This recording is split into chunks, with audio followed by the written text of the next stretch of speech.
Hey everyone, let's cut straight to what you came here for. Yes, there are real discussions happening right now about $2,000 stimulus payments specifically targeted at Social Security, SSI, SSDI, and VA beneficiaries. I know you've probably seen conflicting information online, so I'm going to walk you through exactly what's being proposed, who would qualify, and most importantly, the realistic timeline we're looking at. This isn't about wild promises or clickbait. This is about understanding the actual legislative process that could put money directly into your account if you're one of the 70 million Americans who rely on these programs. And if you're caring for someone who does, this affects you too. Here's why this conversation is happening right now. Inflation hit Social Security recipients particularly hard over the past few years. While we got a significant COLA increase in 2024, many seniors and disabled Americans are still struggling with costs that have outpaced their benefits. Think about it this way: if you're receiving the average Social Security benefit of about $1,800 a month, that's roughly $21,600 per year. Meanwhile, basic living costs in most areas easily exceed that. A senior making $30,000 annually from all sources combined is still considered low income in today's economy. Congress has been looking at targeted relief measures, and several proposals have emerged that focus specifically on beneficiaries of federal programs rather than broad-based stimulus checks like we saw during the pandemic.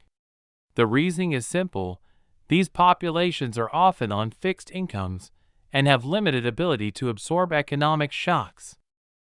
So what exactly are we talking about?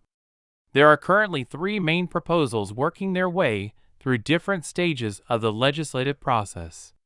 The Senior Citizens Bill of Rights Act includes provisions for a one-time $2,000 payment to Social Security beneficiaries. The bill specifically states that eligible recipients would include individuals receiving benefits under Title II of the Social Security Act, which covers retirement, survivor, and disability benefits. It also extends to SSI recipients. Here's what that means in plain English: if you get monthly payments from Social Security, whether that's retirement benefits, disability benefits, or survivor benefits, you'd potentially qualify. Same goes for supplemental security income recipients. The Veterans Economic Recovery Act proposes similar $2,000 payments for VA disability beneficiaries. This would cover veterans receiving compensation for service-connected disabilities, regardless of their disability rating percentage. The Emergency Seniors Relief Act takes a broader approach, targeting anyone over 62 who receives federal benefits, including Social Security, SSI, and VA compensation. Now, let's talk numbers because this is where it gets interesting.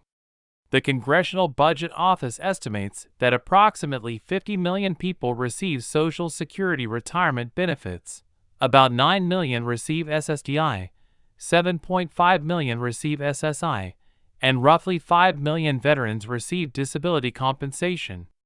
There's some overlap in these numbers, but we're looking at potentially 65 million eligible recipients.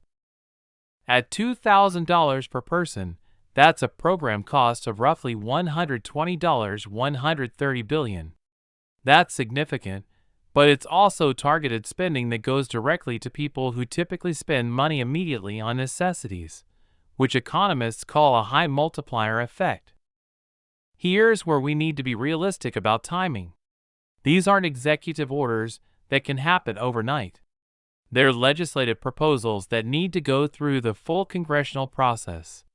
The Senior Citizens Bill of Rights Act was introduced in the House and has been referred to the Ways and Means Committee. For those unfamiliar with how this works, that committee has jurisdiction over Social Security issues. They need to review the proposal, potentially hold hearings, and vote on whether to advance it. If it passes committee, it goes to a full House vote. If it passes there, it moves to the Senate, where it would go through a similar committee process before a floor vote.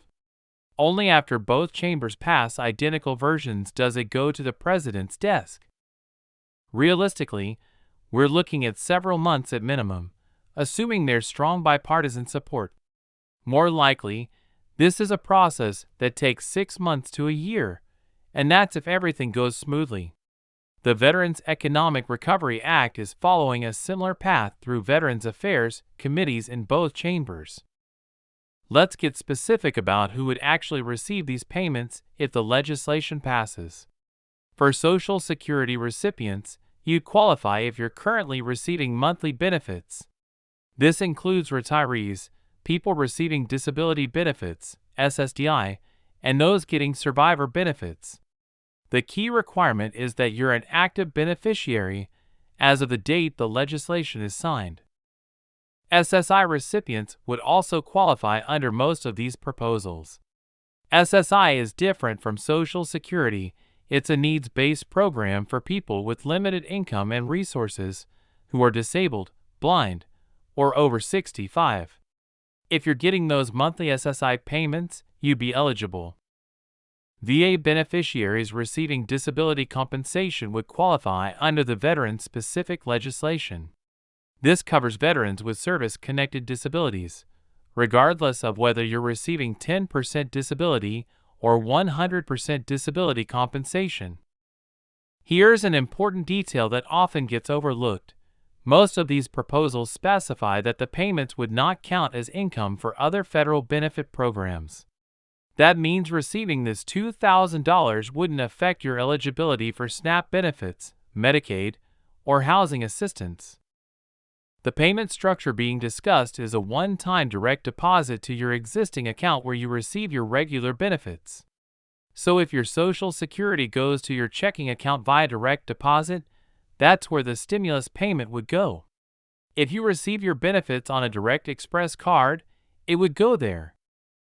For people who don't have direct deposit set up, the IRS would likely mail paper checks, similar to how they handle pandemic stimulus payments. Let's talk about what $2,000 actually means for real people in real situations. Take Maria, a 68-year-old widow in Phoenix receiving $1,600 monthly in Social Security survivor benefits.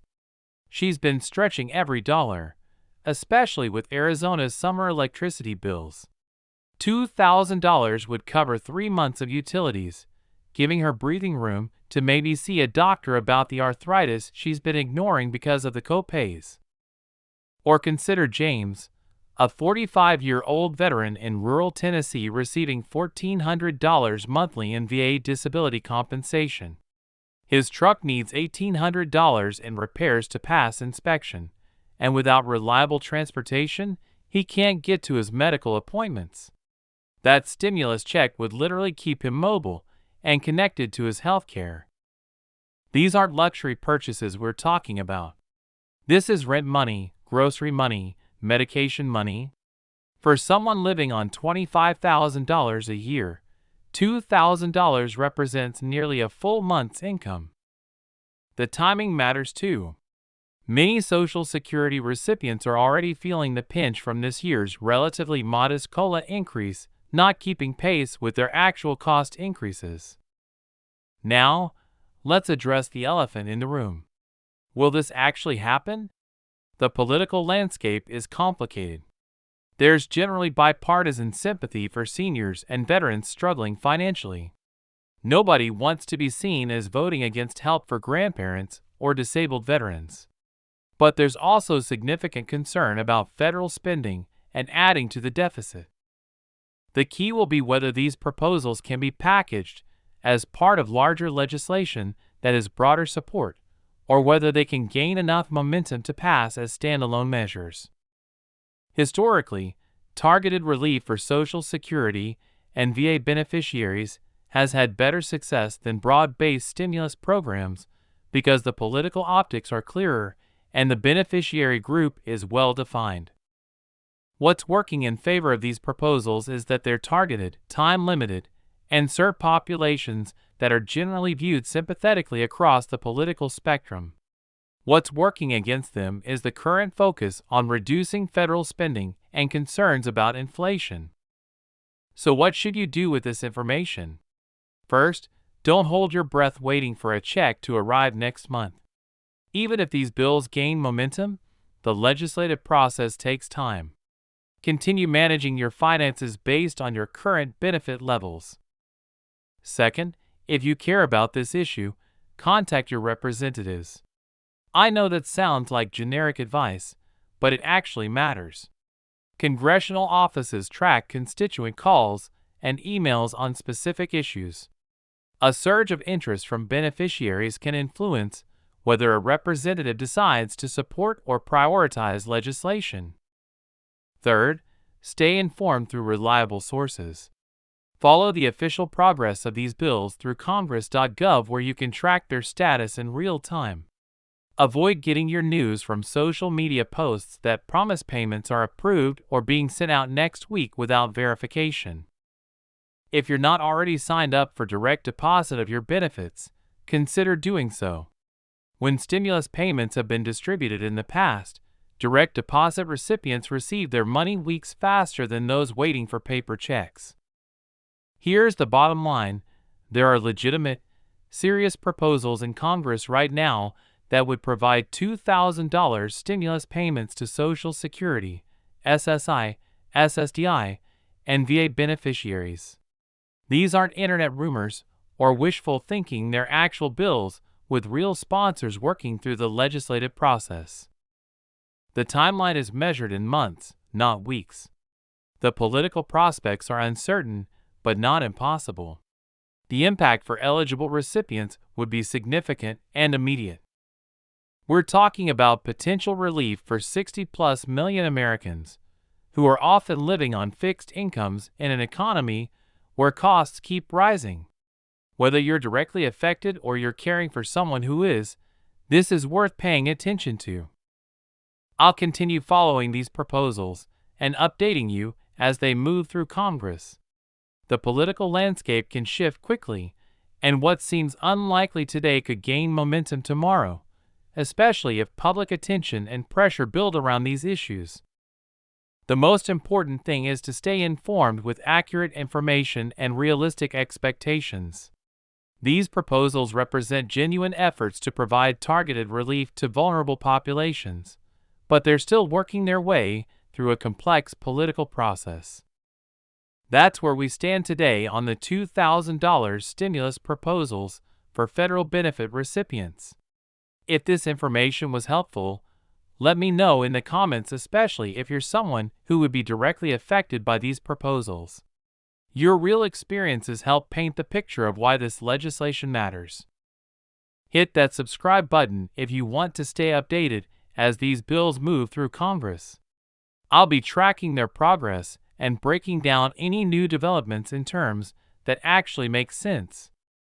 And if you have questions about how any of this might affect you specifically, drop them in the comments.